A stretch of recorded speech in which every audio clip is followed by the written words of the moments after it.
Bienvenue à Conte Policier. Je suis votre hôte André. Je suis toujours étonné de savoir d'où vous écoutez tous. Laissez un commentaire et partagez votre coin du monde. Vos voix donnent vie à cette communauté de conteurs. J'ai hâte de lire ce que vous allez partager. Commençons. L'exposition annuelle de roses du village de Fletchersdale était un moment fort de l'été.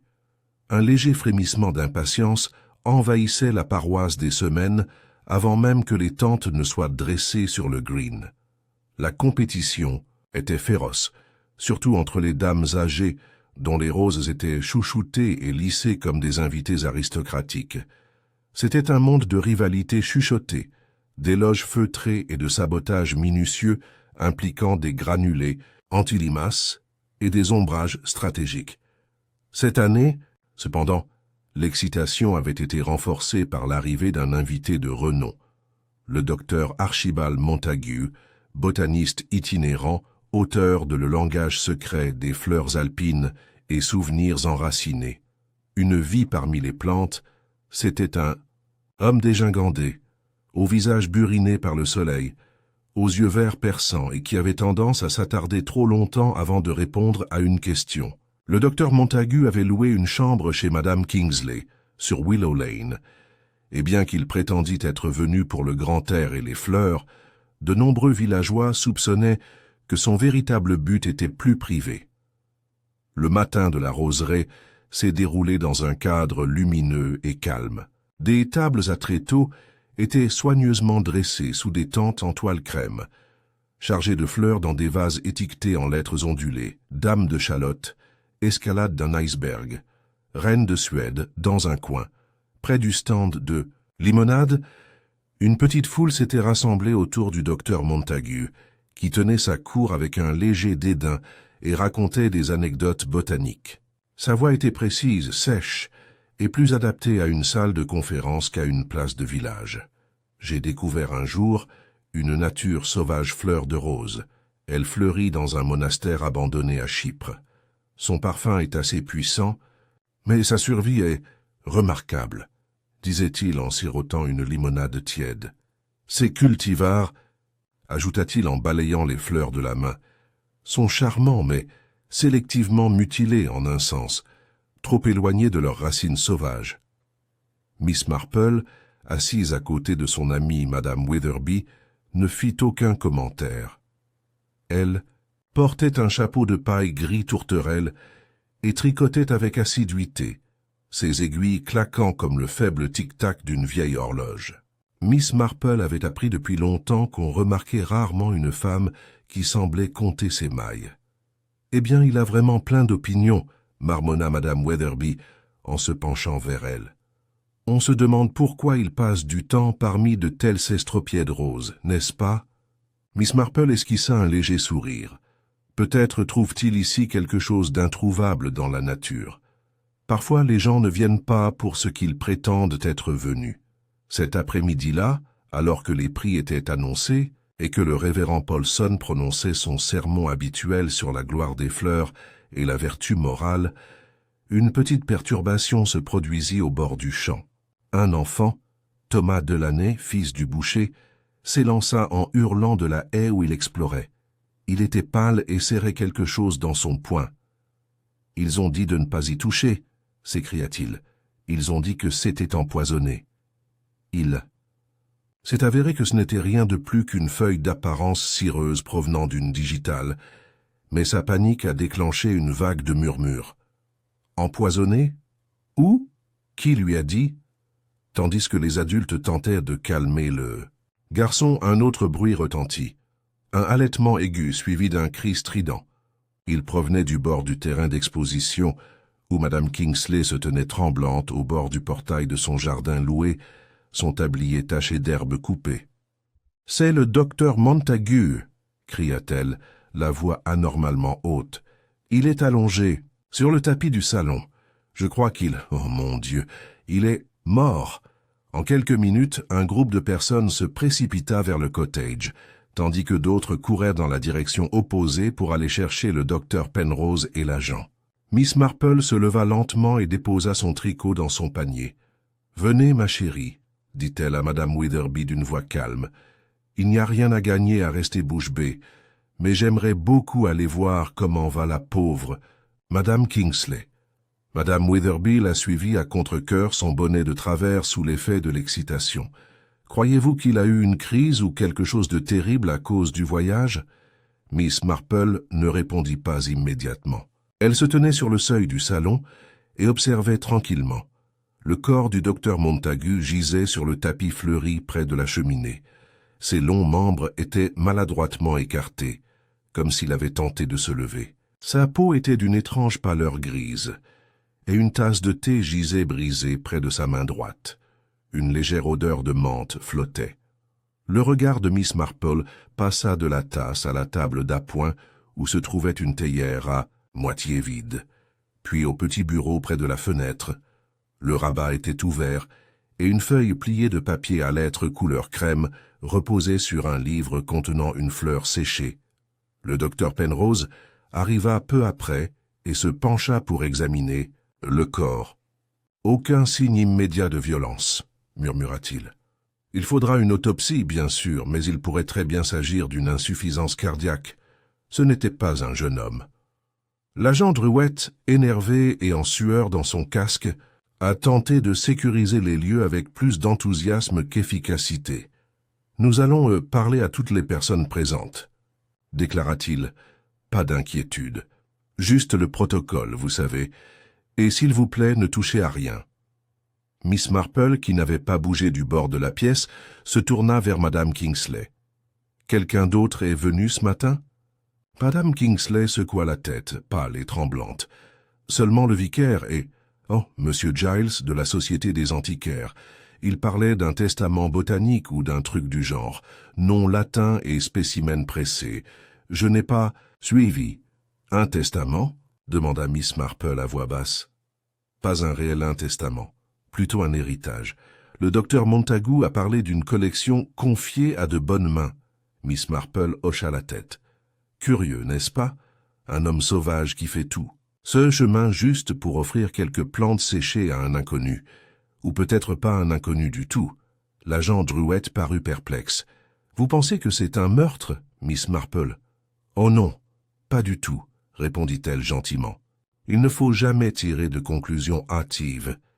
Pas avant d'avoir tout vu. » Et sur ce, elle retourna à la lumière du soleil, tandis que le bourdonnement des ragots commençait à monter à travers le village, comme des abeilles dérangées dans leur ruche. Le lendemain matin, le Dell de Fletcher s'était transformé, passant d'un paisible havre de paix fleuri à un bouillonnant fourmillement de spéculations. La nouvelle de la mort subite du docteur Montagu s'était répandue dans le village comme de l'encre sur du linge, imprégnant les recoins où personne n'avait prononcé son nom la veille, et pourtant chacun semblait désormais avoir une opinion personnelle de lui. Madame Partridge, la femme du boucher et herboriste autoproclamé, a déclaré devant ses scones à la confiture à la boulangerie que cela avait certainement il y a eu de l'aconite. Ou quelque chose d'aussi toxique, croyez-moi. Ces scientifiques itinérants transportent toutes sortes de spécimens étrangers dans leurs valises. Vous ignorez les dangers qu'ils représentent. En revanche, M. Hardacre, le chef de gare à la retraite, avec une moustache rigide et un penchant pour les métaphores de guerre, a suggéré qu'il s'agissait d'un cas de cause naturelle sous un éclairage suspect. Il avait l'air en forme, dit-il à tous ceux qui voulaient l'écouter dans la file d'attente à la poste. Mais ce sont les gens discrets qui font ça. Une minute à marcher, la minute suivante, face contre terre sur un tapis. Un peu théâtral, à mon avis. Pendant ce temps, le personnel de la Fougère Rouge, la seule auberge du village, racontait avec enthousiasme une histoire saisissante, mais probablement inexacte, selon laquelle le docteur Montagu avait découvert une tribu à Bornéo, dont le régime alimentaire se composait exclusivement de mousses hallucinogènes. Les détails changeaient à chaque récit, mais le sous-entendu était clair. L'homme vivait dangereusement. Miss Marple, cependant, ne se laissait pas aller au bavardage communautaire. Elle parcourait le village à son rythme habituel, s'arrêtant pour saluer ses voisins de ses doux « bonjour » et de ses sourires gracieux. Elle s'enquérait de ses douleurs articulaires, de l'endroit où se trouvaient ses enfants, et de la fête des moissons qui approchait. C'était exactement ce qu'elle faisait toujours, et c'est précisément ce qui la rendait si souvent invisible dans les moments importants. Ce matin-là, elle s'arrêta au cimetière, où le révérend Paulson entretenait les derniers massifs de lavande, le front inhabituellement froncé. C'était un homme digne d'une 50aine d'années, connu pour ses métaphores florales et son oubli incessant. « Bonjour, vicaire », dit doucement Miss Marple. « Ah, mademoiselle Marple, vous me trouvez dans une situation assez compliquée, j'en ai bien peur. » Il se leva, époussetant sa soutane sans grand effet. « Je pensais justement au pauvre docteur Montague. J'ai eu une longue conversation avec lui avant-hier, vous savez, remarquablement instruit, même si un peu intense. »« L'intensité n'est pas toujours un défaut, » a-t-elle déclaré. « Même si cela peut être fatigant autour d'un thé. » Le révérend Paulson eut un petit rire sec. Il était impatient d'en savoir plus sur les ruines du vieux monastère, près d'Oakmere Hill.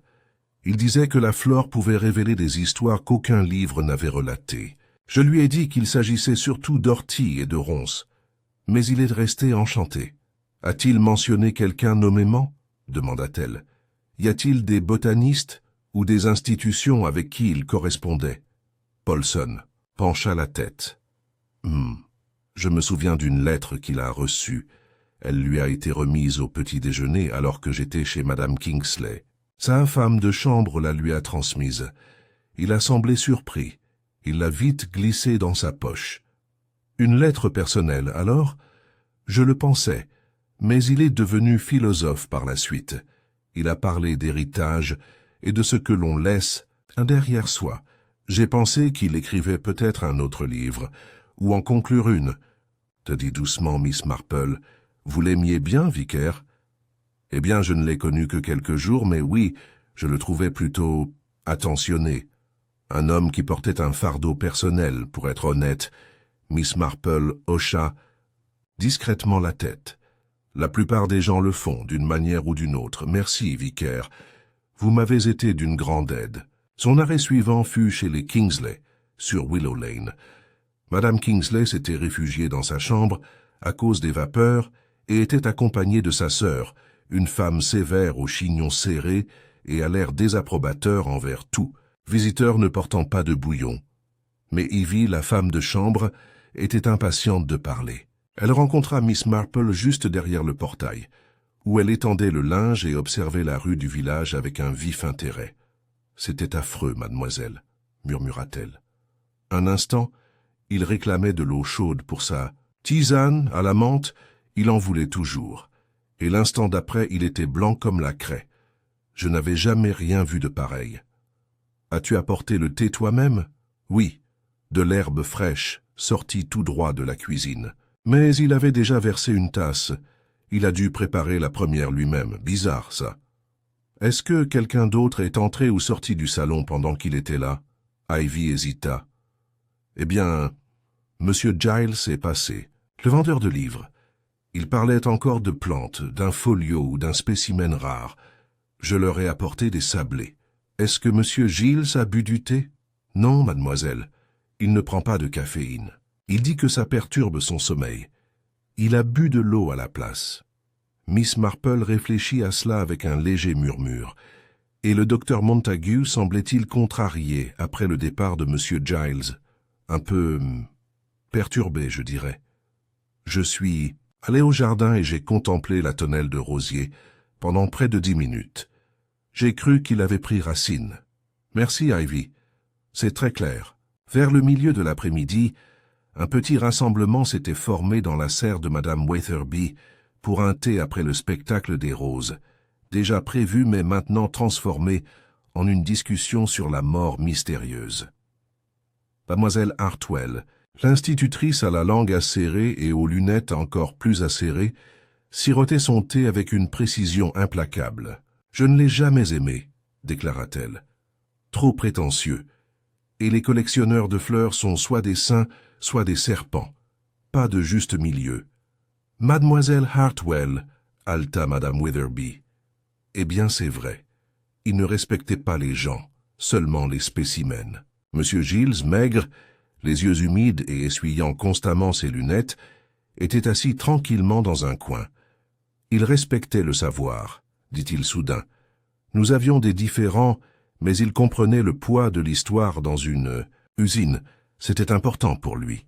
« Vous vous êtes disputé ?» demanda Miss Marple. Giles s'agita sur son siège. Juste un désaccord entre érudits, rien d'inhabituel. Il croyait qu'une certaine fleur séchée trouvée dans un in-folio du XVIIe siècle était une espèce disparue. Je pensais que c'était de la valériane sauvage commune. Il n'aimait pas être contredit. Je crois que vous avez été parmi les derniers à le voir, dit-elle comme si elle était désinvolte. Je suppose que oui. Je l'ai laissé écrire quelque chose. Je lui ai dit qu'il avait besoin de se concentrer. Je ne suis pas resté longtemps. Les yeux de Miss Marple se tournèrent vers lui. Tu as vu ce qu'il écrivait? Une lettre, ou peut-être une dédicace. Il y avait un catalogue botanique ouvert sur le bureau, quelque chose de vieux. Cela correspondrait à ce que le révérend Paulson a mentionné, murmura Miss Marple. Mademoiselle Hartwell haussa un sourcil. Mademoiselle Marple, vous semblez remarquablement curieuse pour quelqu'un qui n'était pas très proche du défunt. Oh, pas vraiment, acquiesça-t-elle, mais terriblement intéressée par le comportement humain. Et cette mort, mademoiselle Hartwell, a plutôt l'air d'une intention. À ce sujet, un silence soudain s'abattit sur la pièce. « Intention » murmura madame Witherby. Miss Marple sirota simplement son thé. On peut faire beaucoup avec des feuilles de menthe et des fleurs séchées, si l'on sait où chercher. Et c'est vraiment curieux, n'est-ce pas, qu'un homme qui a écrit sur les secrets de la botanique puisse être réduit au silence par elle. Dehors, le vent faisait bruisser les pétales de rose du spectacle, dont beaucoup jonchaient encore le chemin. Le village était toujours en fleurs, mais maintenant, il s'épanouissait autour d'une ombre, douce et parfumée, mais indéniablement sombre. Le jour suivant se leva avec une clarté trompeuse. Le soleil ruisselait dans les rues bien rangées de Fletchersdale, effleurant les haies humides et projetant de longues ombres le long des chemins pavés. Pourtant, sous la surface immaculée de la routine villageoise, un courant d'anxiété s'éveillait. La mort du docteur Archibald Montague n'avait pas été officiellement déclarée suspecte, mais elle n'avait pas non plus été écartée. Un vide d'incertitude planait sur la ville, et c'est dans de tels espaces que la rumeur et le doute prospérèrent le mieux. L'agent Druett avait pris l'initiative de procéder à un examen minutieux et méthodique des personnes et des événements, qui consistait principalement à arpenter le village avec un bloc-notes, s'arrêtant occasionnellement pour noter des déclarations plus bavardes que factuelles. Il affichait une suffisance qui aurait été comique s'il n'était pas à cet instant le représentant officiel de la loi. Miss Marple, quant à elle, avait repris son rythme habituel, crocheter sur son porche, faire des promenades rapides le long du parc et s'arrêter aux endroits clés avec l'aisance et la politesse d'une observatrice de longue date. Contrairement à l'agent, elle ne s'annonçait pas et ne posait pas de questions qui ressemblaient à des investigations. Elle écoutait plutôt. Et lorsque les gens pensent qu'ils ne sont pas interrogés, ils ont tendance à être remarquablement ouverts. Ce matin-là, au Redfern, elle rencontra M. Giles, assis seul à une table près de la fenêtre, avec une tasse de café noir et un petit carnet relié en cuir ouvert devant lui. « Mademoiselle Marple », salua-t-il d'un hochement de tête lasse. « Le village est animé, j'imagine. »« Oui, » répondit-elle en se glissant sur la chaise d'en face, « comme des abeilles dans un bocal. Que des dards et aucune direction. » Il sourit faiblement. Une image saisissante. « Prenez-vous souvent votre petit déjeuner ici, de temps en temps. La paix m'aide à réfléchir. » Il baissa les yeux vers le carnet. « Et il y a quelque chose de thérapeutique dans une page blanche le matin. Écrivez-vous sur le docteur Montague ?» Giles marqua une pause. « Pas directement. Mais nous étions tous deux intéressés par un spécimen en particulier, une fleur alpine rare trouvée dans les Balkans. Il en existe un exemplaire préservé dans la collection Linton de l'université. Il pensait avoir découvert un deuxième spécimen dans un manuscrit du XVIIe siècle, pressé, fragile, mais intact. Ivy a mentionné que vous n'étiez pas d'accord sur sa classification. Ah, oui, il croyait que c'était Gentiana des montagnes, aujourd'hui éteint à l'état sauvage. Je pensais que ce n'était rien de plus que Valerian officinal. La différence entre la légende et la réalité, pourrait-on dire. Est-ce que cela avait de l'importance? En termes scientifiques, énormément. Si Montagu avait raison, ce serait la redécouverte d'une espèce que l'on croyait perdue. Si j'avais raison, il chassait des fantômes. Et sur le plan personnel? Demanda Miss Marple d'un ton léger. Il soupira. C'était important pour lui. Et cela, à mon tour, l'était pour moi. Elle regarda à nouveau le carnet. L'as-tu vu écrire quelque chose le jour de sa mort? Gilles fronça les sourcils. Oui, en effet. Une lettre. Il venait de rentrer du jardin. Il avait l'air déterminé. Il marmonnait pour lui-même qu'il fallait s'assurer que ça arrive à la bonne personne. Je pensais qu'il parlait du manuscrit ou du spécimen, peut-être des deux. Est-ce qu'il a nommé quelqu'un? Non. Mais il a plié la lettre avec soin, l'a scellée et l'a mise dans sa poche. J'ai supposé qu'il avait l'intention de la poster plus tard. Quelqu'un a-t-il revu cette lettre après sa mort? Giles secoua lentement la tête. Pas à ma connaissance. Merci, dit Miss Marple en se levant. Oh, et si vous croisez d'autres fantômes, prévenez-moi. Ils ont tendance à laisser des traces, même infimes. Cet après-midi-là, Miss Marple rendit visite au docteur Penrose, à son cabinet, prétextant une légère douleur au pouce, que causait, insista-t-elle, par un excès de zèle dans le raccommodage. Le médecin examina sa main avec une indulgence amusée avant d'orienter la conversation, comme elle s'y attendait, vers des sujets plus intéressants. Vous n'imaginez pas le nombre de personnes qui se demandent si Montagu a été empoisonné. Grommela-t-il en se levant pour aller chercher un dossier dans son armoire. Je n'ai pas terminé mon rapport, mais il n'y a rien eu d'immédiat, pas d'échymose, pas d'abrasion. Son cœur présentait des signes de surmenage, mais pas d'infarctus. Les premiers signes suggèrent quelque chose de subtil. Une toxine ne laisserait-elle aucune trace? Demanda Miss Marple. Certaines toxines d'origine végétale sont incroyablement difficiles à détecter dans les premières heures. La digitale, par exemple, est issue de la digitale. Elle imite l'arythmie cardiaque, ou encore l'aconite, qui agit rapidement, mais se métabolise rapidement. Mais je n'ai trouvé aucun résidu dans sa bouche ou sa gorge. Aucun signe de vomissement ou de convulsion. Aucun. Apaisant, en quelque sorte. C'est pourquoi j'hésite à le déclarer non naturel sans analyse complémentaire. Mais j'ai demandé une analyse toxicologique, au cas où.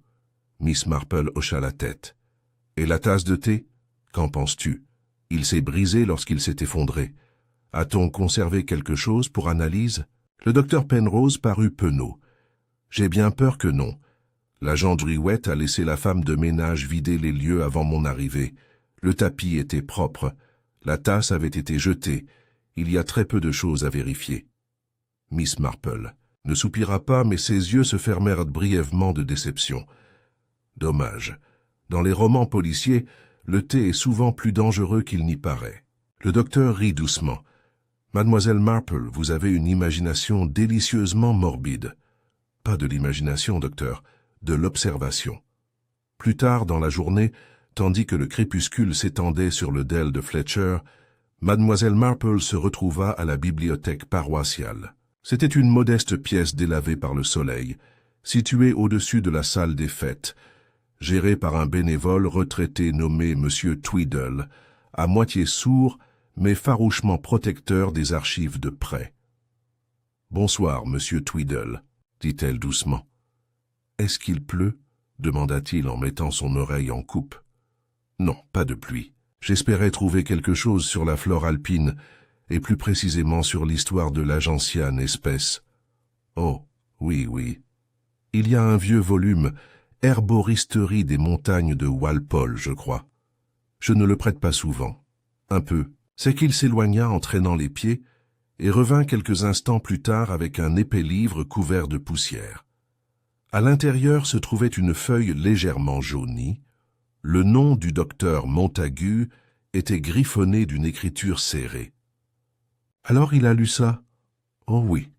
Je suis resté assis ici 1 heure la semaine dernière. J'ai pris quelques notes dans un petit carnet noir. Je n'ai pas dit grand-chose. J'avais l'air préoccupé. Miss Marple feuilleta le volume.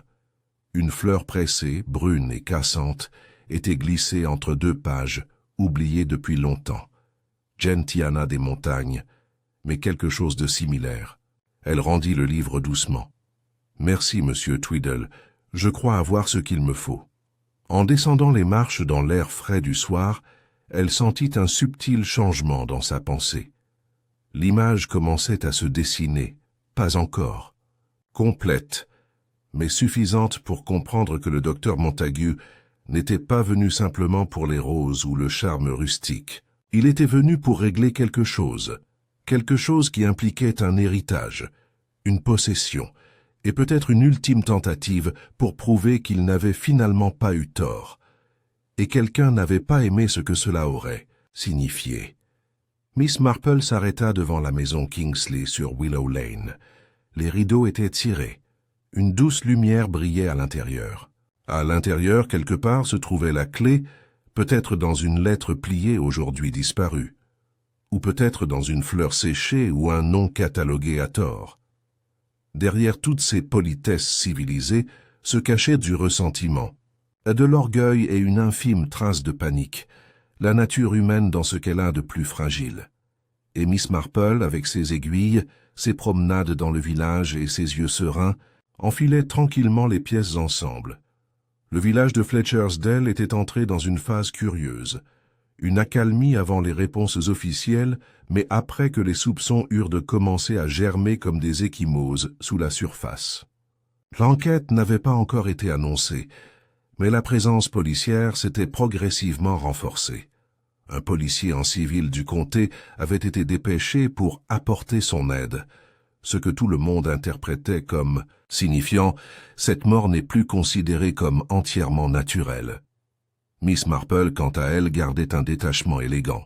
Elle poursuivait ses conversations tranquilles, apparemment anodines, et observait les déplacements des villageois avec un calme détaché qui la faisait davantage ressembler à un élément du paysage qu'à une participante active.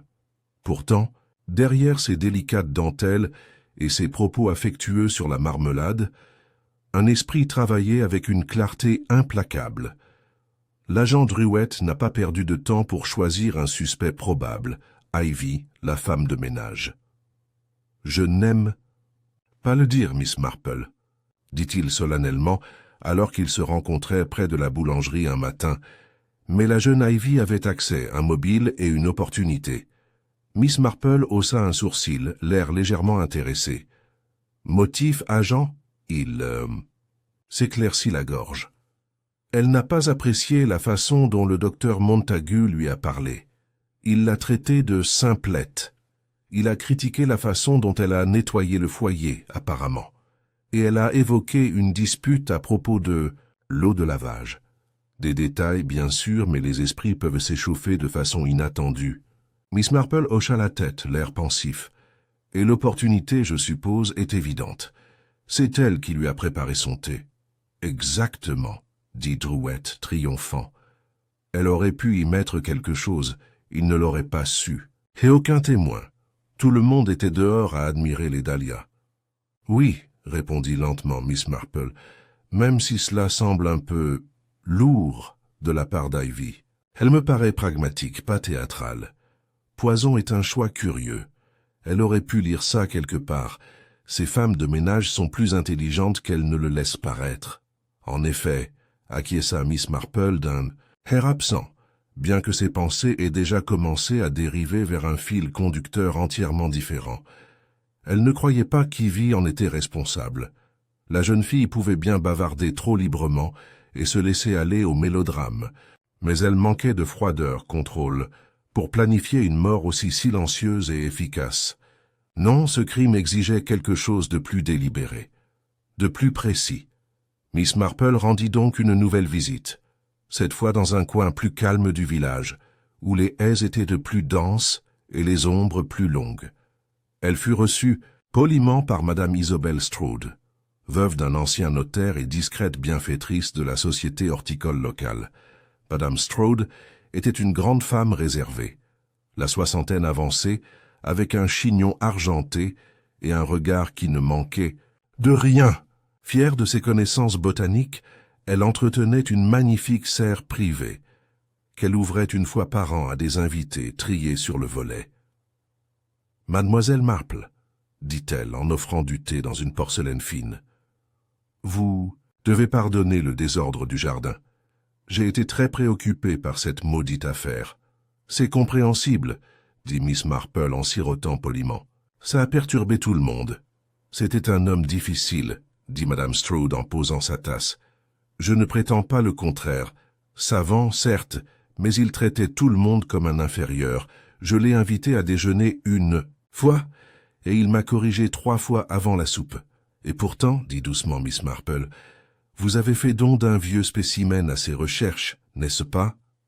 Madame Strode parut légèrement surprise. Oui, un folio d'herbe, alpine pressée hérité de l'oncle de mon défunt mari. Archibald était très intéressé par une fleur en particulier. Il prétendait qu'il s'agissait peut-être d'une découverte oubliée par la science moderne.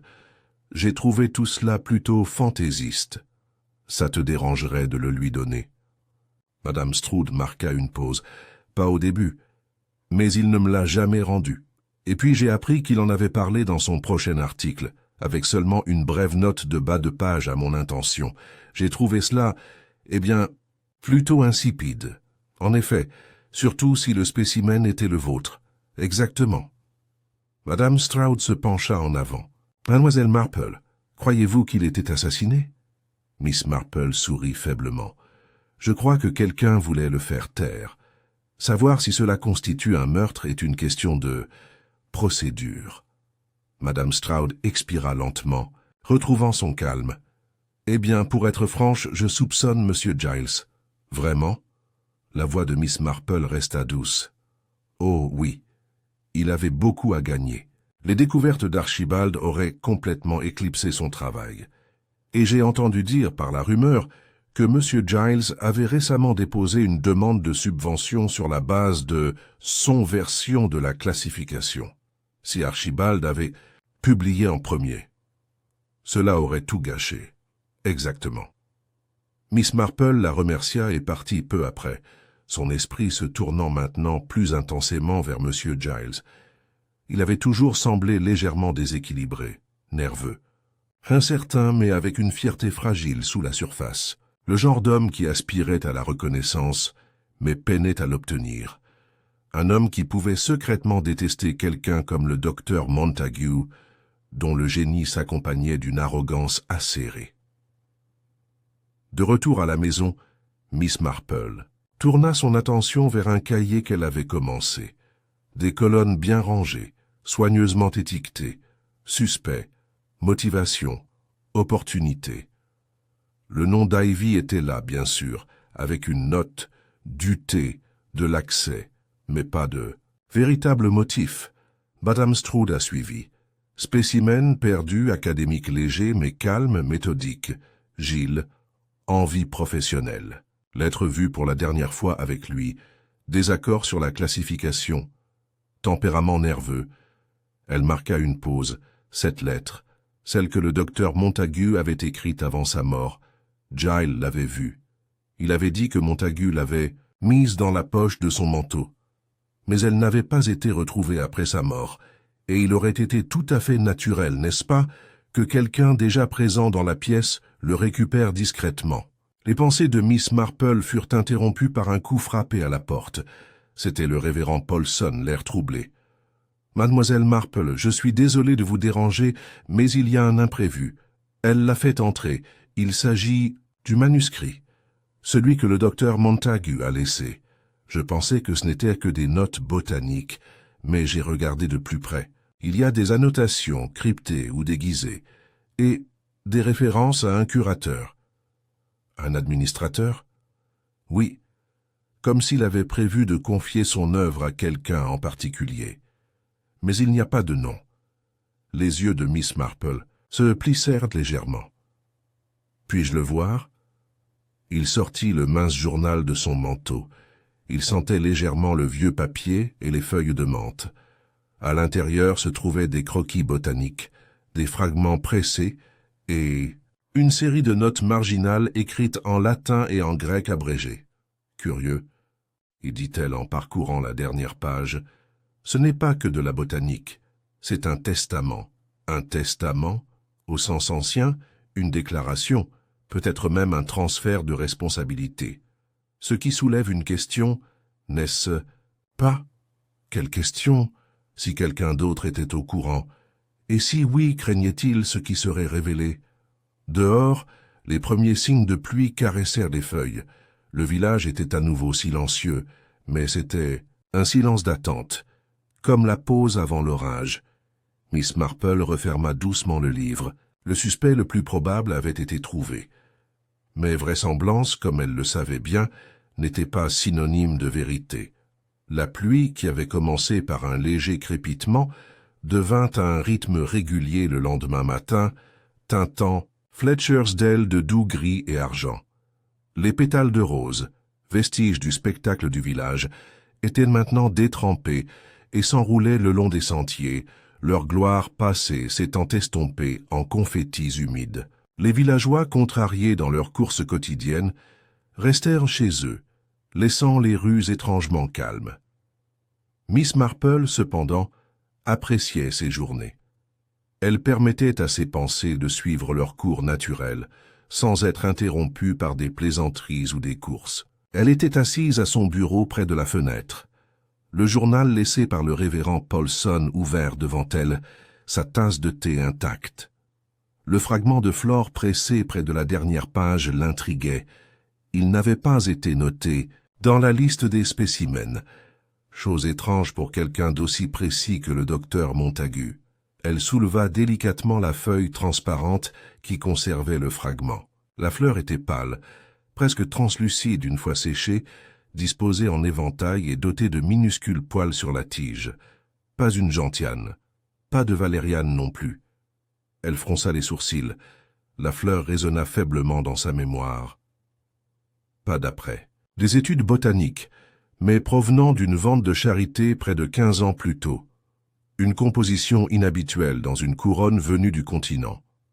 Elle se leva, prit son almanach personnel, orné de symboles floraux et d'espèces exotiques, un cadeau de son neveu Raymond après une randonnée alpine, et feuilleta les pages. Son doigt s'arrêta sur une aquarelle intitulée Eryngium alpinum chardon maritime des Alpes, rare en Angleterre, mais présent dans les prairies suisses et, curieusement, dans certaines teintures d'apothicaires.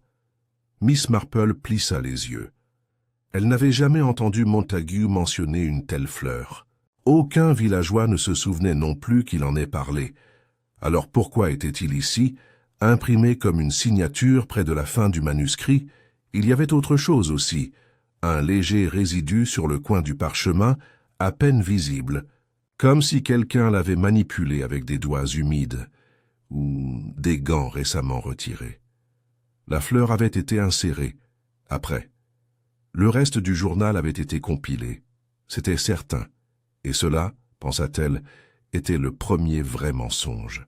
Plus tard dans la matinée, Miss Marple s'abrita sous un parapluie râpé et se dirigea vers la boutique d'apothicaire à l'autre bout du village, nichée à côté de la forge désaffectée du forgeron. La boutique était tenue par M. Lewin, un homme méticuleux, amateur de lavande séchée et de monnaie. Il triait des fioles lorsqu'elle entra, ses épaisses lunettes posées dangereusement sur son nez.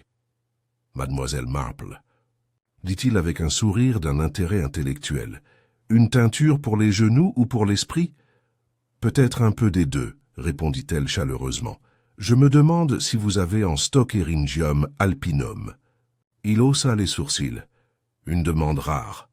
J'en possède quelques échantillons conservés, principalement pour la recherche ou les collectionneurs. On l'utilise un peu dans les toniques à base de plantes, mais c'est surtout un ornement de nos jours.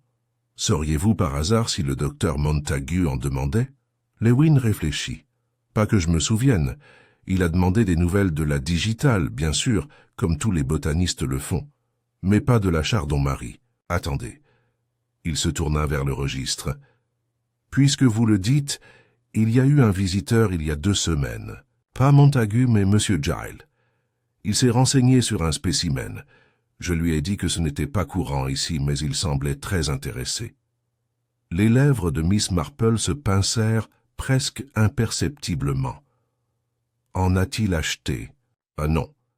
Je suis juste reparti avec des questions, plutôt énervé en fait. Merci, Monsieur Lewin. Vous m'avez été d'une grande aide. De l'apothicaire, Miss Marple se dirigea à travers les rues boueuses jusqu'au bureau du conseil municipal. Là, elle demanda à consulter les registres d'acquisition botanique. Rien de formel. Mais le village tenait une modeste liste des dons à l'exposition annuelle de roses ou des échanges entre sociétés. « Ah oui, » dit le vendeur, un jeune. Homme du nom de Wilkins qui s'ennuyait. « On a tout ce qu'il y a de cette année, mais ce sont surtout des listes de roses et quelques fougères. Les gens sont très protecteurs envers leurs espèces de prestige, vous savez. » Elle parcourut les pages jusqu'à ce que quelque chose attire son attention.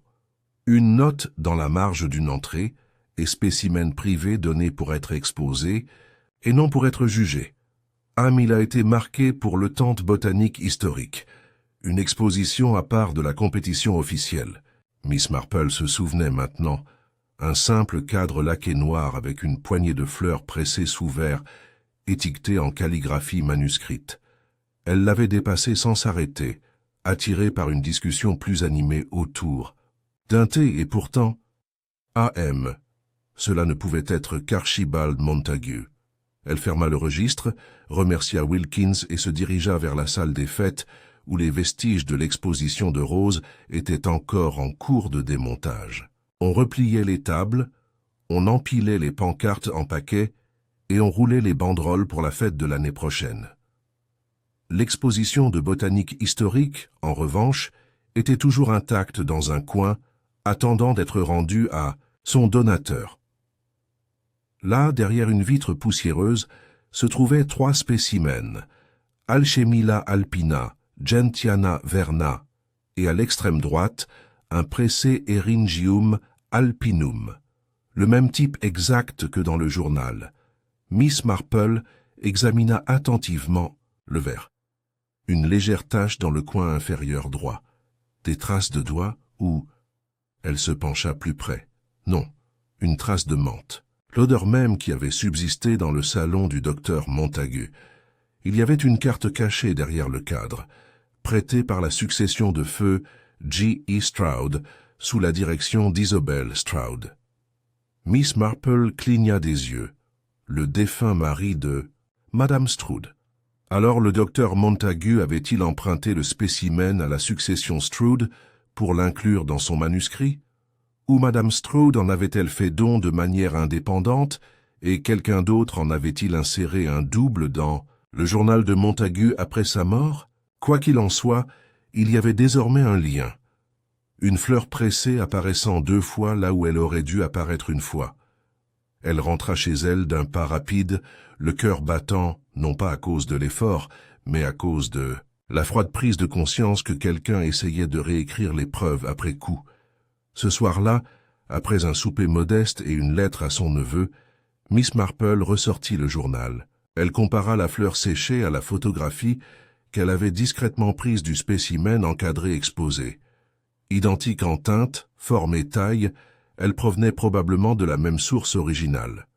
Mais celle du journal avait une tige courbée, ce qui n'était pas le cas du spécimen exposé. Cela signifie qu'il a été endommagé lors du retrait, ou inséré à la hâte plus tard. Il n'y avait aucune mention de Eryngium dans les notes minutieuses du docteur Montagu. Aucune étiquette, aucune annotation, aucune observation. Ce n'était pas un spécimen sur lequel il avait écrit. Alors pourquoi était-il là? La seule réponse, pensa Miss Marple, était que quelqu'un voulait le suggérer. Cela faisait partie de son œuvre, pour lier plus clairement sa mort à ses recherches, pour insinuer que ce qu'il s'apprêtait à révéler, son testament, final à noter, avait été inspiré par cette fleur ou tournait autour d'elle. Mais la fleur avait été introduite par quelqu'un d'autre. La question était maintenant de savoir s'il voulait cacher quelque chose ou piéger quelqu'un. Elle éteignit sa lampe de lecture, la pièce baignant dans une douce lumière. Dehors, la pluie avait cessé, laissant le village silencieux sous les avant-toits humides et la brume ondulante. Le premier véritable indice était apparu, non pas dans ce qui avait été dit, mais dans ce qui avait été dit, discrètement, avec intention. Miss Marple croisa les mains. Quelqu'un guidait le récit, et elle, tranquillement et poliment, s'apprêtait à le défaire. La brume persistait jusqu'au lendemain matin, tel un fantôme réticent, adoucissant les contours de Fletchersdale en un paysage onirique de haies humides et de toits à moitié visibles. Le village était silencieux, mais pas paisible. C'était plutôt le silence méfiant de gens qui commençaient à soupçonner que la sécurité de leurs habitudes avait été violée, subtilement, fatalement. À midi, les rumeurs avaient atteint un nouveau paroxysme. Ivy, la femme de chambre, aurait été de nouveau prise à part par l'agent Druitt. M. Giles ne s'était pas présenté à la bibliothèque ce matin-là, et Mme Kingsley avait annulé son cours de bridge du jeudi, un scandale en soi. Miss Marple, cependant, poursuivit son travail avec sa sérénité habituelle. Elle avait passé la matinée à dresser une liste d'incohérences et de subtiles dissonances. Non pas des faits au sens policier du terme, mais plutôt de petites bizarreries. Une lettre manquante, une tige de fleurs tordue, une tasse de thé, servie trop tôt. Elle avait trop vu la vie pour croire aux coïncidences lorsqu'elles s'accumulaient si étroitement. Cet après-midi-là, elle rendit visite à quelqu'un qu'elle avait volontairement laissé tranquille jusqu'à présent. Ivy elle-même.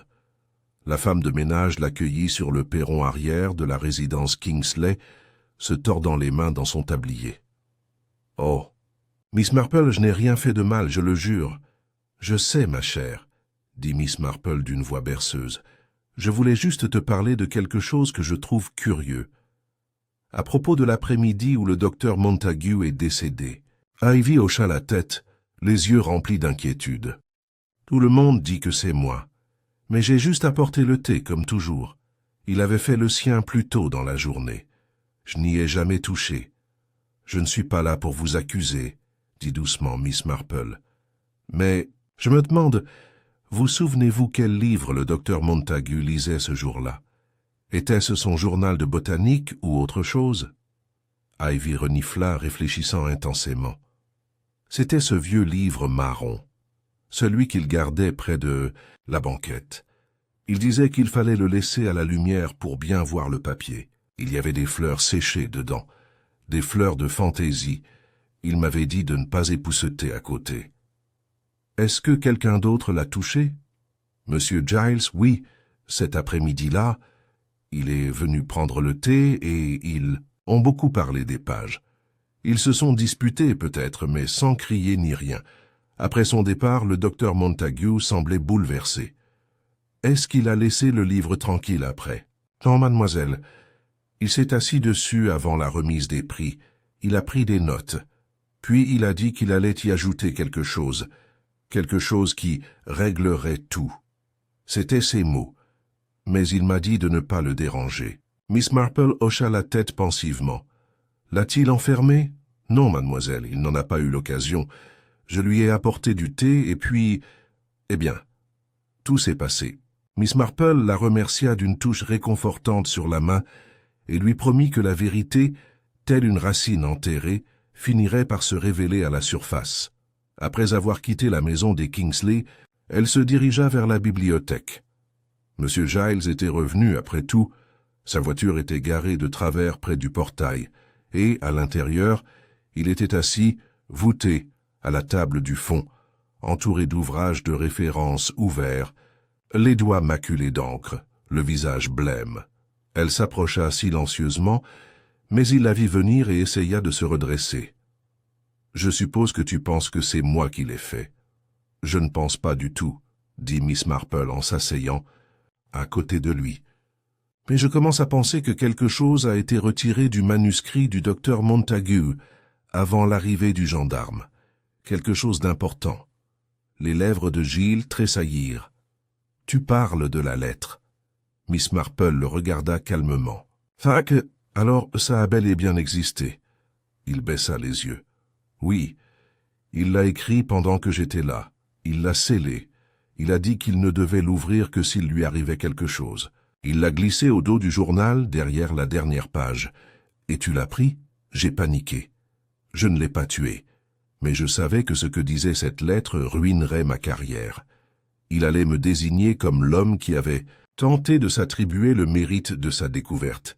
Ce qui n'était pas entièrement faux, n'est-ce pas? Non, admit Giles. Mais ce n'était pas un vol. Je croyais qu'il avait tort à propos de la plante. J'ai soumis ma propre théorie, de manière indépendante. Mais il avait le spécimen original? Oui, et il allait publier en premier. Giles expira en tremblant. Je voulais juste retarder les choses. Je pensais que si la lettre manquait, ça me ferait gagner du temps. Le temps est une ressource dangereuse à emprunter, dit doucement Miss Marple. Où est la lettre maintenant? Je l'ai brûlée. Miss Marple ne bougea pas, mais son regard s'assombrit. C'était vraiment stupide. Je sais. Et le éryngium. L'avez-vous ajouté au manuscrit pour lui donner un aspect plus botaniquement résolu? Il leva les yeux, surpris. Quoi? Non, je n'ai pas touché à cette fleur. Elle le croyait. Alors que Miss Marple quittait la bibliothèque, les nuages commencèrent à se dissiper. Des rayons de lumière perçaient la brume comme des doigts sondant des secrets. Elle s'arrêta dans la rue, tournant ses pensées vers Madame Stroud. La fleur provenait de son domaine. L'échantillon pressé à la salle des fêtes portait l'étiquette de son défunt mari. Et curieusement, elle avait directement inspiré à Miss Marple un soupçon. « Monsieur Giles, il était temps, » décida Miss Marple, de rendre l'appareil. Elle arriva à la résidence Stroud 1 heure plus tard. Madame Stroud l'accueillit, comme toujours, avec un thé délicatement formel. Miss Marple prit son temps, sirotant en silence avant de parler. « Vous aimiez votre mari ?» Madame Stroud cligna des yeux. « Bien sûr. Et son héritage botanique. Un bref silence. C'était important pour lui, et pour moi. Et comment le docteur Montagu a-t-il traité cet héritage ?» Le visage de Madame Stroud se raidit. Cruel put la sous-estimer. Il en a pris, il croyait que les découvertes des autres lui appartenaient s'il pouvait les reclasser. Et pourtant, vous lui avez prêté un spécimen. C'était un rameau d'olivier. Il a affirmé qu'il honorerait la contribution. Je l'ai cru. Mais il ne l'a pas fait? Madame Stroud ne répondit pas immédiatement. Elle se tourna plutôt vers la fenêtre. Il comptait s'attribuer la découverte à lui seul. Éryngium, le manuscrit, le circuit de conférences qu'il avait prévu à Londres. Il se considérait comme le seul découvreur. « Et tu as appris ça? Comment? » « J'ai reçu une lettre, dit-elle doucement. Pas de lui, mais de quelqu'un de l'Institut royal de botanique. Un collègue commun qui avait lu le brouillon de Montagu. Miss Marple attendait. Je l'ai confronté cet après-midi-là. Je lui ai dit que je savais ce qu'il voulait dire. Il s'est montré désinvolte. Il a dit que le travail de mon mari était dépassé. Il a ajouté que les héritages ne valaient rien s'ils n'étaient pas publiés sous le bon nom. Et ça t'a mis en colère. Furieux.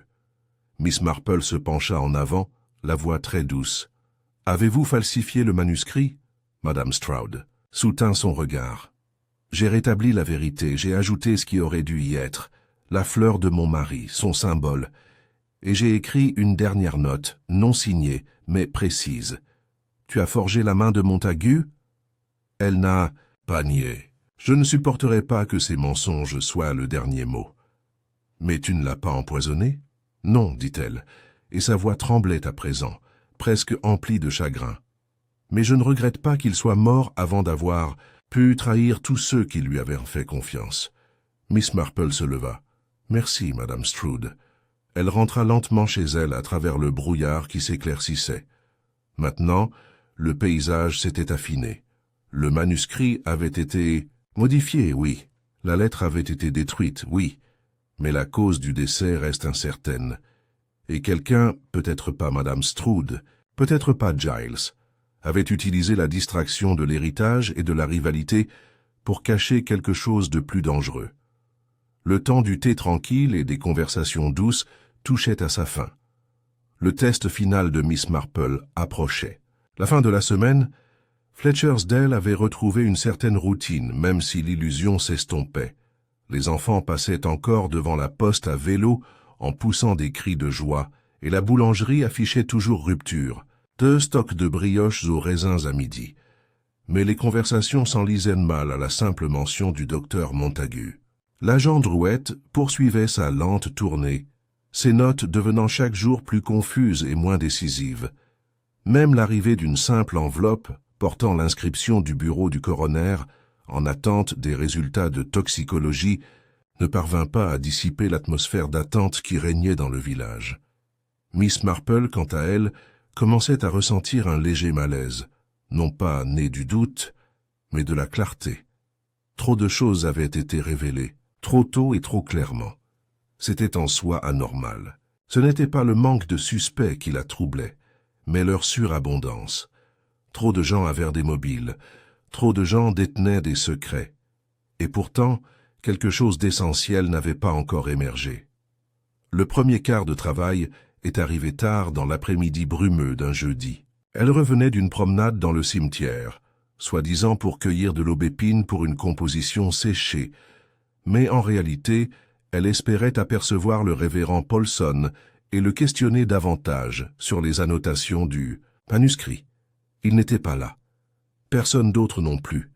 Mais alors qu'elle contournait le chemin près de la boucherie, elle rencontra un petit groupe de villageois rassemblés près de l'auberge de la Fougère Rouge.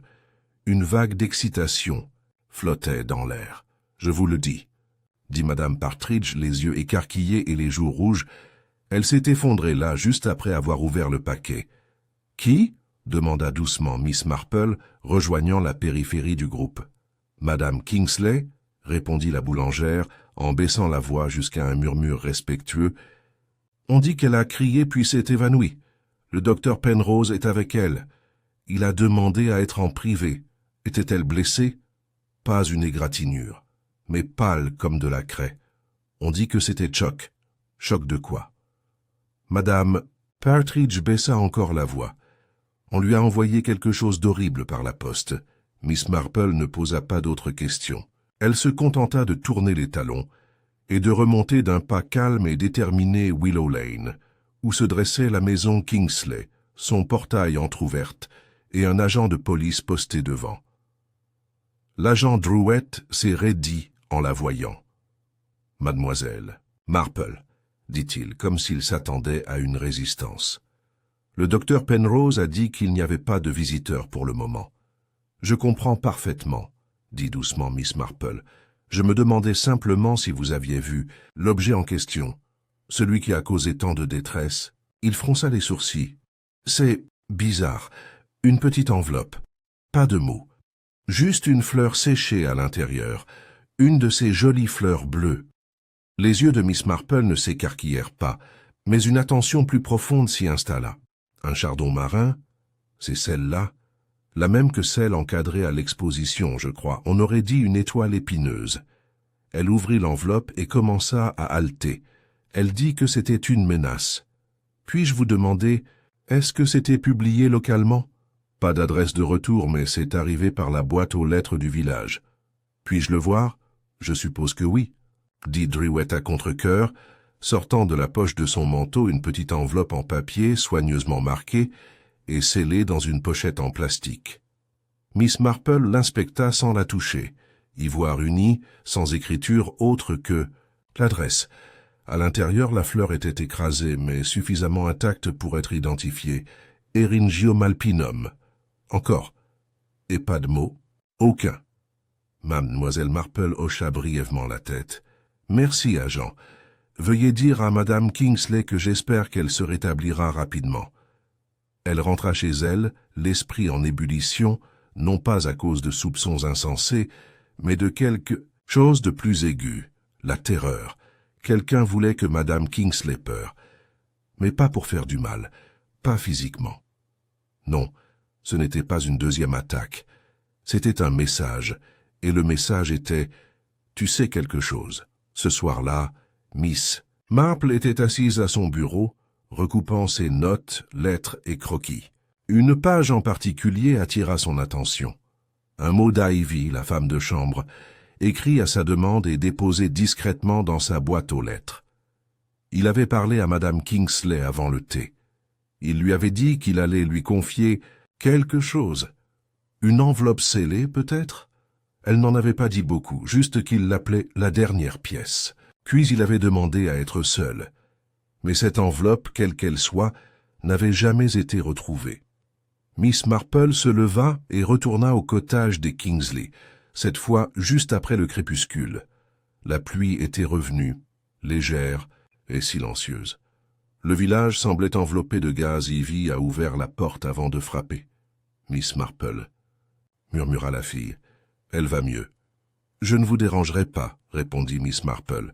« Mais puis-je vous demander un petit service? Auriez-vous l'amabilité d'aller chercher la boîte à thé sur la cheminée du salon ?» Ivy avait l'air confuse mais obéit. Quelques instants plus tard, Miss Marple ouvrit la boîte, la retourna et en sortit une note pliée de son double fond. Ivy haleta. « Comment le savais-tu »« Je m'en doutais, » dit Miss Marple doucement. Madame Kingsley a caché quelque chose, probablement par peur ou par confusion. La fleur d'aujourd'hui était un avertissement, un rappel de la garder cachée. La note à l'intérieur était écrite de la main du docteur Montague. Elle était brève. Le document ci-joint est destiné à être lu par le destinataire seul. Il contient l'authentification du spécimen pressé et confirme son origine dans le domaine Stroud. Cette connaissance est l'aboutissement de ma carrière, et il convient d'en préserver le mérite. Que personne ne modifie ce que la nature a déjà écrit. Il n'y avait aucune signature. Seulement une fleur pressée à l'intérieur, plus petite et immaculée, Eryngium alpinum. Miss Marple quitta la maison avec le mot soigneusement glissé dans sa manche. Ses pas étaient vifs et précis, le cercle se resserrait. Mais pas autour de Giles, pas autour de Madame Stroud. Quelque chose dans cette note finale la fit hésiter. Ce n'était pas seulement une revendication d'auteur, c'était un transfert de responsabilité. À Madame Kingsley? Non. À celui qui a trouvé la note. Puis le souvenir lui revint avec une clarté saisissante. La conversation qu'elle avait eue avec le révérend Paulson à propos de l'obsession de Montague pour un administrateur. Il avait utilisé exactement ce mot. Pas héritier, pas bienfaiteur, curateur, quelqu'un qui ferait avancer la vérité. Et soudain, elle vit les pièces s'aligner, non pas autour de la jalousie de Giles ou de la fierté de Madame Stroud, mais autour de peur. Non pas la peur d'être oubliée, mais la peur d'être exposée. Un deuxième crime a été commis. Pas un meurtre. Vol, il ne s'agit pas d'une fleur ou d'un manuscrit, mais d'un héritage. Et le premier crime, la mort, n'avait fait que rendre les choses plus faciles. Elle rentra chez elle et prépara une théière, les doigts fermes, rangeant ses notes en piles bien nettes. Dehors, la pluie se transforma à nouveau en brume. La lune, pâle et lointaine, éclairait à peine le jardin. Demain, elle parlerait une fois de plus au révérend Paulson, parce que maintenant, elle en était certaine, il avait le spécimen manquant. Le vrai 1. Celui que Montague n'avait jamais prévu de publier. Et quelqu'un avait été prêt à tuer pour cela, non pas pour la gloire ni pour la vengeance, mais pour garder le passé, enterré. Et maintenant, malgré toutes les apparences, ce passé frappait, pétale par pétale, à la porte du village. Le matin se leva un pâle soleil perçant les nuages, tel un espoir prudent. À Fletchersdale, la cloche de l'église sonna pour les prières du matin, mais moins de villageois y assistèrent que d'habitude. Une étrange tension flottait dans l'air, comme si tout le village sentait que quelque chose depuis longtemps s'enfouit se mouvait sous sa surface ordonnée. Miss Marple, vêtue d'un doux cardigan lavande et d'un chapeau orné d'une broche myosotis discrètement épinglée au bord, faisait son tour habituel de la pelouse. Aux yeux d'un observateur non averti, elle apparaissait comme toujours, une vieille dame pleine d'entrain profitant de sa constitution. Mais sous son air calme, elle avait passé la nuit à élaborer un plan définitif. Il était temps de faire éclater la vérité au grand jour, doucement, délibérément, avec la même précision qu'elle mettait à retirer une seule maille, d'un châle en dentelle. Elle se rendit au presbytère peu avant 11 heures, où le révérend Paulson taillait les rosiers de fin d'été de son jardin. Il se redressa en la voyant, ses ciseaux toujours à la main. « Mademoiselle Marple, dit-il avec un sourire nerveux, êtes-vous venue admirer le rosier Bishop's Crown, un cultivar particulièrement difficile, mais qui en vaut la peine. Très beau, acquiesça-t-elle en observant la fleur sans vraiment la voir. Mais non, je suis venu pour quelque chose de plus délicat. Je crois qu'il est temps que nous discutions un peu, vicaire, du chardon des Alpes. Son visage s'est figé. Je vous demande pardon, Eryngium alpinum, dit-elle doucement. Vous le connaissez bien. Vous avez déjà voyagé dans la vallée du Rhône, n'est-ce pas? Vous l'avez mentionné dans votre sermon sur la gestion il y a 2 ans. Un spécimen remarquable, disiez-vous. Des racines profondes et terriblement tenaces. Eh bien oui, balbutia-t-il. Mais qu'est-ce que ça? Je crois que le docteur Montague vous a confié le spécimen original, celui qui appartenait à J.E. Stroud. La main de Paulson tremblait légèrement, tandis qu'il remettait les ciseaux dans leur étui. Pourquoi ferait-il une chose pareille? Parce qu'il savait que quelqu'un essayait de falsifier les faits. Il soupçonnait qu'il ne survivrait peut-être pas assez longtemps pour publier lui-même ses découvertes. Il a donc choisi quelqu'un en qui il pensait pouvoir avoir confiance, non pas en tant que scientifique, mais en tant que gardien moral, quelqu'un dont la profession exigeait discrétion et respect de la vérité. Il ne l'a pas nié. Il me l'a donné la veille de sa mort, a finalement dit Paulson à voix basse. Il a dit qu'il y aurait des litiges et qu'il ne voulait pas que le spécimen soit détruit ou réutilisé par des personnes ayant d'autres objectifs. Il m'a demandé de le garder jusqu'à ce que la personne compétente vienne le réclamer. Et tu l'as dit à quelqu'un? Je n'en ai parlé qu'une seule fois. À Madame Kingsley. Je supposais qu'elle avait déjà reçu des instructions. Il m'avait dit qu'il préparait une lettre. Je ne l'ai jamais vue. Miss Marple hocha légèrement la tête. Elle ne l'a jamais reçu. Il a été volé ou détruit. Mais je crois avoir reconstitué l'essentiel de ce qu'il contenait. Alors je suppose qu'il est temps, murmura Paulson. Il est temps de transmettre. Miss Marple l'accompagna à l'intérieur. D'un tiroir verrouillé du bureau, Paulson sortit un petit coffret en bois, usé aux charnières, mais solide. À l'intérieur, nichée entre des morceaux de coton, se trouvait la fleur, Eryngium alpinum immaculé, avec un léger reflet bleu argenté encore accroché à ses pétales. Il était intact. Plus que cela, il était réel. Miss Marple expira, le poids de ses soupçons confirmés. « Savez-vous ce que cela signifie, vicaire ?» demanda-t-elle doucement. « Ce spécimen réfute toutes les classifications alternatives. Il confirme la thèse de Montague, mais il confirme aussi autre chose. Qu'est-ce que c'est? Que quelqu'un a essayé de l'effacer en introduisant un deuxième échantillon endommagé dans le journal, qu'en tentant de faire taire Madame Kingsley par la peur. Mais la peur et la vérité ne font pas bon ménage. Paulson l'observa, une question dans le regard. « Tu sais qui c'est, n'est-ce pas? Je crois que oui. Mais je dois en être sûr. Et pour en être sûr, je dois les voir paniquer. » Elle se leva, serrant fermement son sac à main. « Veux-tu m'aider à mettre en scène une petite révélation ?» En début d'après-midi, Miss Marple avait convoqué les principaux acteurs sous prétexte d'une réunion privée au presbytère. Un geste, disait-elle, en mémoire du docteur Montague, pour dissiper les tensions et partager ses derniers sentiments. L'invitation était vague, mais suffisamment polie pour être irrésistible. Madame Stroud arriva la première, posée et élégante dans ses gants gris tourterelles. Puis vint M. Giles, le visage pâle, la mâchoire serrée. Madame Kingsley suivit, en dernier, plus mince qu'auparavant, les yeux cernés mais apparemment calmes. Même l'agent Druitt avait été invité, bien qu'il ne semblât pas savoir s'il était là en tant qu'invité ou en tant que garde. Miss Marple les salua chaleureusement avant de les diriger vers la petite table à thé où tasses et biscuits étaient disposés. Personne ne parla beaucoup tandis qu'ils s'installaient, puis elle ouvrit la caisse en bois. La fleur à l'intérieur a fait taire la pièce.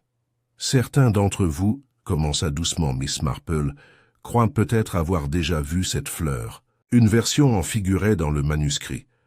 Une autre a été publiée anonymement pour effrayer une innocente. Mais celui-ci, c'est le véritable spécimen. Celui que le docteur Montague a préservé. Celui qu'il a offert au révérend Paulson. Madame Kingsley émit un léger halètement. Miss Marple poursuivit d'une voix douce et posée. Ce spécimen confirme tout ce que Montague soupçonnait depuis longtemps, et quelqu'un ici avait des raisons de le craindre. Personne n'a parlé. Miss Marple se tourna vers M. Giles. Vous avez paniqué quand il vous a dit qu'il avait écrit une lettre. Vous l'avez détruite, n'est-ce pas? Il hocha lentement la tête. Oui, je l'ai fait, mais je ne lui ai pas fait de mal. En effet, dit Miss Marple, vous craignez pour votre réputation, pas pour sa vie. Puis elle se tourna vers Madame Stroud. Et vous avez modifié le manuscrit pour préserver l'honneur de votre mari. Vous vous êtes senti trahi, mais c'était après sa mort. La bouche de Madame Stroud s'éclaircit, mais elle hocha lentement la tête d'un air sombre. Alors, dit doucement Miss Marple, il ne reste plus que l'affaire de la fleur envoyée par la poste, une menace, un rappel, et pour cela, il ne faut pas s'en remettre à la peur, mais à la honte. Elle laissa les mots pendre, puis se tourna presque imperceptiblement vers gendarme Druitt. Il cligna des yeux, surpris. « Miss Marple, vous êtes arrivé le premier sur les lieux. Vous avez autorisé qu'on débarrasse la tasse de thé. Vous avez autorisé qu'on frotte le tapis. Et vous avez empoché la fleur que Montague avait laissée sur le rebord de la fenêtre. Une fleur qui aurait tout lié. » Druitt rougit. « C'est absurde. Pourquoi devrais-je... » « Parce que tu as reconnu la fleur, dit-elle doucement. Tu l'as vue une fois dans un livre que ton frère t'a montré, n'est-ce pas? Celui de l'université, quand il t'a envoyé ce paquet des archives botaniques. La pièce était silencieuse.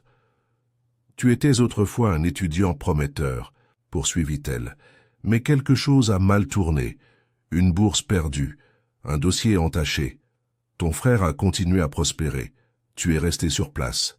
Et quand Montague est arrivé, couvert de louanges, cela a réveillé une amertume que tu croyais enfouie. La voix de Druitt se brisa. « Je ne voulais pas, il n'était pas censé mourir. »« Que lui as-tu donné ?»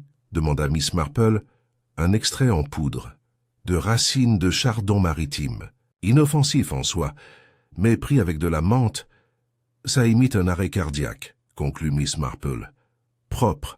Presque indétectable, il s'enfonça dans son fauteuil, la vérité s'effondrant sur lui comme un tissu trempé par la pluie. Miss Marple croisa les mains sur ses genoux. « L'envie, » dit-elle doucement, souvent interprétée à tort comme quelque chose de plus petit, mais elle pousse comme une mauvaise herbe parmi les racines. Le révérend Paulson se leva enfin, la voix ferme et triste. « Je vais appeler les autorités. » Miss Marple hocha la tête. « Qu'ils sachent la vérité, pour une fois elle est entière. » Tandis que les autres sortaient, silencieux et discrets, elle resta assise un instant de plus, observant la lumière se déplacer sur les pétales pressés du chardon marin. Fragile, résistant. Finalement, la nature avait préservé sa vérité, et elle aussi. Le lendemain se leva avec une clarté presque symbolique. La brume s'était entièrement dissipée à Fletchersdale, remplacée par un soleil matinal vif qui illuminait les tuiles des toits et dorait les haies. Mais si le village scintillait d'une illusion de paix, un étrange silence régnait. La nouvelle, vraie cette fois et non une rumeur, s'était répandue de porte en porte. L'agent Druitt avait été arrêté, emmené discrètement dans une voiture banalisée. Le rôle de Miss Marple dans l'affaire a été évoqué avec une admiration feutrée, souvent avec la mise en garde suivante. Bien sûr, elle a toujours été très perspicace. Je n'aurais jamais cru qu'elle percerait l'un des nôtres. Mais Miss Marple elle-même ne se vantait ni ne ruminait. Elle n'avait jamais aimé dévoiler sa culpabilité. Ce n'était pas l'excitation de résoudre l'énigme qui la motivait, mais le devoir discret de remettre les choses en ordre, comme on lisse un tissu froissé. Pourtant, les événements de la veille exigeaient une conclusion pour les villageois, pour ceux qui avaient failli en porter le blâme, et même, à ses yeux, pour la mémoire du docteur Archibald Montagu. Ainsi, avec l'aide du révérend Paulson, elle organisa une dernière réunion au presbytère. Cette fois, elle n'était pas destinée à piéger, mais à expliquer. Seules quelques personnes étaient invitées. Madame Kingsley, pâle mais en voie de guérison, Monsieur Giles, calme, Madame Stroud, toujours aussi calme, et Ivy, qui avait insisté. Pour venir, le menton levé avec une attitude de défi nerveux. Ils s'assirent en cercle informel autour de la table à thé, tasse à la main, sans poser de questions. Miss Marple se tenait devant eux, non pas comme une accusatrice, mais comme une hôtesse, un berger les guidant vers la compréhension. « Mes amis, commença-t-elle, nous avons tous été témoins d'une expérience à la fois tragique et instructive, et bien que la question de la loi soit désormais résolue, je crois que son cœur, pourquoi de celui-ci, mérite d'être clarifié. » Personne ne l'interrompit. Même le tintement des cuillères s'était tu. Le docteur Montagu, poursuivit-elle, n'était pas de la vie générale un homme particulièrement facile. Il était brillant, certes, fier, et souvent dédaigneux, mais il s'efforçait aussi, je crois, à la fin de sa vie, d'accomplir quelque chose d'honorable. Elle se tourna vers Madame Kingsley. « Il vous avait choisi, Madame, comme destinataire de sa dernière lettre, non pas pour votre expertise scientifique, mais parce qu'il vous considérait comme discrète, loyale et étrangère aux rivalités professionnelles qui l'avaient tourmentée. » Madame Kingsley cligna rapidement des yeux, les yeux embués. « Il a dit qu'il me faisait confiance. Et à juste titre, dit doucement Miss Marple, c'est votre peur et non la tromperie qui vous a poussé à cacher la lettre. Mais à ce moment-là, quelqu'un d'autre avait déjà agi. » Elle se tourna alors vers M. Giles, dont le visage se crispait à chaque mot. « Vous avez pris la lettre avant que quiconque puisse la voir. Vous l'avez brûlée de votre propre aveu, mais pas pour dissimuler un crime, seulement pour protéger votre réputation. »« Je pensais qu'il me discréditerait, » murmura Jill. « J'avais tort. Mais à ce moment-là, c'était trop tard. » Miss Marple hocha gentiment la tête. « Vous avez commis une faute, oui, mais pas la pire faute. Cela appartenait à un autre. » Elle laissa passer un souffle avant de continuer. « L'agent Drouet, dit-elle, était peut-être le moins suspect d'entre nous. Sa position même lui conférait une couverture idéale. Accès, autorité et surtout la confiance de tous les habitants du village. Mais lui aussi avait un passé. Elle marchait légèrement, non pas pour faire de l'effet, mais pour concentrer ses pensées. Il y a des années, il espérait faire carrière dans le monde universitaire. Il était prometteur, mais un incident, jamais officiellement consigné, lui a fait perdre sa bourse. Son frère a réussi là où il avait échoué. Le docteur Montagu lui a douloureusement rappelé ce qu'il aurait pu devenir. Elle regarda maintenant Ivy, qui était assise bien droite avec de grands yeux. Drouet fut le premier à pénétrer dans la maison des Kingsley après la mort de Montagu. Il autorisa le vidage du service à thé. Il ne fit aucun effort pour préserver les traces de la tasse à thé ou du tapis. Cela seul était suspect, mais ne constituait pas une preuve. Elle marqua une pause, puis ajouta « C'était le deuxième Eryngium fleur qui l'a trahi, M. » Giles cligna des yeux. « Vous voulez dire celui envoyé à Madame Kingsley ?»« Exactement, » dit Miss Marple. « C'était un acte de cruauté, mais aussi de désespoir. Conçu pour la faire taire, pour lui faire croire que quelqu'un savait qu'elle avait caché quelque chose. Mais le détail qui la démasquait était simple, l'odeur de menthe sur l'enveloppe. Elle a laissé cela pénétrer son esprit. Le docteur Montagu buvait souvent du thé à la menthe. Lorsque l'enveloppe arriva, elle avait encore cette odeur, non pas sèche mais fraîche. Elle n'avait pas voyagé bien loin. Elle avait été emballée et livrée localement, probablement par quelqu'un qui avait manipulé les affaires de Montagu. Après sa mort, Madame Stroud plissa les yeux. « Et le poison ?» « Extrait de la même racine de Chardon-Marie, » répondit Miss Marple. « Pas si mortel, à moins d'être associé à de la menthe. » Ce qui fut le cas sans que le docteur Montagu le sache lui-même. C'était le génie froid de Drewett. Il n'avait pas besoin d'ajouter quoi que ce soit de suspect. Il a simplement fourni le catalyseur. La menthe neutralise l'amertume. C'était la diversion parfaite. Le révérend Paulson prit enfin la parole à voix basse. Il était envieux, mais comment l'envie a-t-elle pu pousser quelqu'un aussi loin? Miss Marple se tourna vers lui. Parce que l'envie n'est pas bruyante. Elle murmure, elle couve. Elle vous dit que le succès des autres est un vol de votre propre vie. Et dans le cas de Drewett, elle était amplifiée par des rappels quotidiens, l'intelligence de Montagu, sa présence, sa condescendance. Cette fureur silencieuse a trouvé son moment. Le silence suivit. Puis Madame Stroud, qui était restée, immobile jusqu'à présent, prit la parole. Et la fleur que j'ai ajoutée au manuscrit, c'était faux aussi, n'est-ce pas? Miss Marple inclina la tête. Pas criminel, mais trompeur. Cela a obscurci la vérité et presque occulté le crime. Et pourtant, je comprends pourquoi vous avez agi ainsi. C'était par amour, après tout. Amour et fierté pour l'œuvre oubliée de votre mari. Madame Stroud détourna le regard. Je pensais pouvoir faire bouger l'histoire. L'histoire, dit doucement Miss Marple, n'aime pas être bousculée, mais elle récompense souvent ceux qui l'observent avec honnêteté. Elle se tourna ensuite vers Ivy qui n'avait rien dit du tout. C'est toi qui as entendu Montagu mentionner la dernière pièce. Tu t'en souvenais, même effrayé. Ce petit geste m'a aidé à retracer la chaîne des événements. Ivy rougit profondément, mais un petit sourire fier apparut sur ses lèvres. L'air de la pièce changea, non pas s'éclaircit, mais s'allège. Un fardeau reconnu, sinon allégé. L'héritage du docteur Montagu sera désormais préservé, conclut Mademoiselle Marple.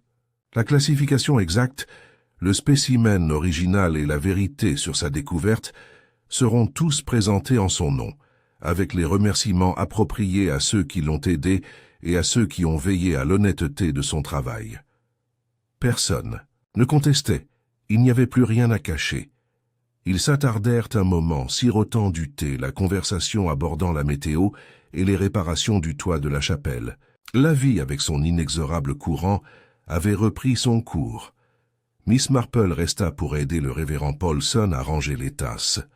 Lorsqu'elle lui tendit la dernière soucoupe, il la regarda avec une profonde gratitude. « Comment le saviez-vous » demanda-t-il. Elle sourit faiblement. « Oh, révérend, je ne l'ai pas fait, pas au début. Mais j'ai vu comment les gens se comportaient. La culpabilité vous rend silencieux. L'envie vous rend imprudent. Et l'amour vous fait mentir pour le bien d'autrui. Il s'agissait simplement de distinguer les deux. » Il hocha la tête, puis hésita. « Penses-tu que ce village oubliera un jour ?»« Ne l'oubliez pas, dit-elle, mais il l'intégrera à son histoire. Les villages sont comme des jardins. Ils survivent en taillant ce qui est nuisible, en nourrissant ce qui reste, et en acceptant que quelques mauvaises herbes puissent toujours repousser. » Elle attrapa ses gants et son chapeau. « Maintenant, dit-elle, je dois rentrer à la maison. Je crois que j'ai terriblement négligé. Mais Bégonia !» Et avec cela, elle entra une fois de plus dans la lumière dorée de l'après-midi, la gardienne silencieuse de la vérité, s'estompant déjà à l'arrière-plan où elle aimait tant être. La semaine qui suivit apporta un doux retour à l'ordre, comme si le village de Fletchersdale retirait lentement un châle chaud sur ses épaules. Le choc de l'arrestation de l'agent Drewett persistait dans les conversations derrière les rideaux de dentelle et autour des tasses de thé, mais on était passé de l'incrédulité à la réflexion lasse. Les villageois, comme les jardins, avaient cette faculté de se réorganiser autour de l'absence. À la poste, la cloche au-dessus de la porte tinta de nouveau plus régulièrement. À la boulangerie, les tartes aux prunes de Madame Partridge furent toutes vendues en moins d'une heure, comme si le village avait besoin de douceur pour se remettre sur pied. Et au Green, où les bancs faisaient face au parterre de fleurs fanées de fin d'été, on vit de nouveau M. Giles lire tranquillement, un petit signe de tête respectueux, remplaçant ses habituelles réponses sèches. Au centre de tout cela, comme toujours, se trouvait Miss Marple, moins recherchée qu'attirée. Les gens la croisaient lors de ses promenades quotidiennes avec des salutations plus douces, de petites offrandes de gratitude glissées entre deux plaisanteries. « Je n'aurais pas su par où commencer sans toi », murmura un matin l'épicière en lui glissant un petit pot de confiture de fraises des bois. « Les gens discrets sont ceux qui voient, n'est-ce pas ?» Miss Marple accepta le cadeau avec un sourire et une étincelle dans les yeux, bien qu'elle ne dise rien de ce qu'elle avait vu, mais seulement qu'elle avait toujours eu un faible pour les fraises hors saison. Mais elle réfléchissait encore, car la justice, même rendue, n'apporte pas toujours la paix. Un après-midi, alors que le soleil projetait de longues ombres sur son salon, Miss Marple reçut une visite. Ivy se tenait devant le portail, se balançant nerveusement d'un pied sur l'autre, les cheveux noués d'un ruban bleu flottant au vent. Miss Marple ouvrit la porte avec une expression bienveillante. « Entrez, ma chère. » Ivy entra, les yeux écarquillés, observant les piles de livres bien rangés, la dentelle soignée et la légère odeur de vernis à la lavande. « Je voulais juste, » commença-t-elle en se tordant les mains, « je voulais vous remercier de m'avoir cru, de m'avoir écouté. Tout le monde pensait que je ne faisais que commérager. » Miss Marple lui fit signe de s'asseoir. « Les ragots, dit-elle doucement, sont souvent des vérités qui n'ont pas été invitées au thé. Vous avez remarqué des choses. Vous vous êtes souvenu de détails que d'autres avaient oubliés. C'est un don rare. » Les yeux d'Ivy s'emplirent de larmes. « Je ne comprends toujours pas pourquoi il a fait ça.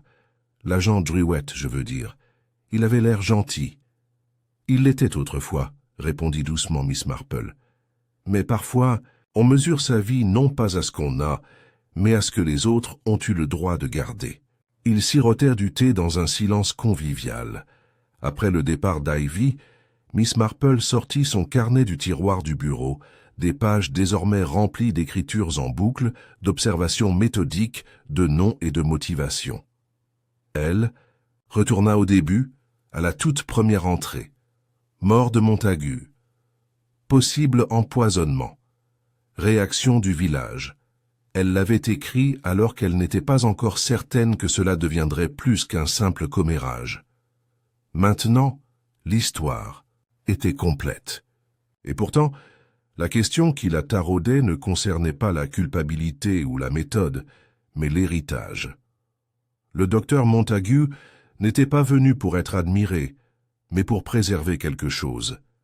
Et finalement, sa mort avait jeté une lumière plus vive sur la vérité même qu'il craignait de voir enterrée.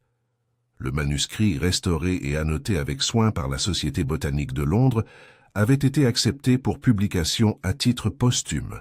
La contribution de Madame Stroud et de son défunt mari serait dûment mentionnée. M. Giles, à sa grande surprise et à son grand soulagement, fut crédité d'une annexe défendant la valeur des herbiers historiques.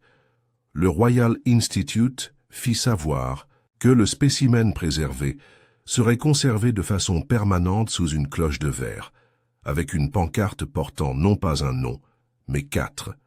Et Miss Marple n'avait rien demandé. Elle reçut néanmoins, quelques semaines plus tard, une enveloppe impeccable, portant le sceau du Royal Institute. À l'intérieur se trouvait une simple lettre de remerciement, écrite de la main du directeur lui-même. Elle reconnaissait, avec une admiration contenue, son rôle remarquable dans la préservation de l'intégrité des archives. Elle l'a épinglé discrètement dans son placard. Ce qu'elle chérissait le plus, c'était la douce réorganisation du village, la façon dont les gens parlaient plus gentiment, la façon dont Madame Kingsley reprenait l'organisation de la distribution des fleurs à l'église, et la façon dont Ivy marchait maintenant, le dos droit et avec une pointe de détermination dans la démarche. Puis vint le jour du concours de jardinage d'automne, un événement plus calme que l'exposition d'été, avec moins de roses et plus de chrysanthèmes et de choux anciens. Le révérend Paulson prononça un discours sur la culture et la persévérance, et personne ne mentionna le meurtre, mais tous regardèrent, une fois, vers la table du vicaire où une fleur encadrée trônait sous une vitre, Hyringium alpinum, avec une note « en prêt, avec gratitude ». Miss Marple se tenait au bord du verre, les bras doucement croisés sur sa poitrine. Madame Witherby s'approcha d'elle. « Vous savez, murmura-t-elle, je trouve que vos bégonias ont l'air particulièrement satisfaits cette année. » Miss Marple sourit. « Ils ont beaucoup souffert, il faut respecter cela. » Alors que les prix étaient distribués et que les enfants se dispersaient dans les haies, les bruits de la vie du village s'élevaient à nouveau en bourdonnement joyeux, des tasses à thé qui tintent, des rires lointains, un chien qui aboie quelque part près de la boulangerie. Miss Marple rentra lentement chez elle, observant les feuilles commencer à changer de couleur. Les saisons changeaient sans qu'on s'en aperçoive vraiment. Les gens aussi. Devant son portail, elle s'arrêta pour inspecter ses bégonias, toujours debout malgré le vent et le froid matinal. Elle se pencha, pinça délicatement un pétale, brunit et se redressa. Le monde était rarement juste, pas à chaque instant, mais parfois, grâce à un travail délicat des mains et du cœur, il pouvait être rétabli. Et cela, pensa-t-elle, était suffisant. Elle entra, ferma doucement la porte, derrière elle, et laissa la bouilloire siffler vers son crescendo silencieux.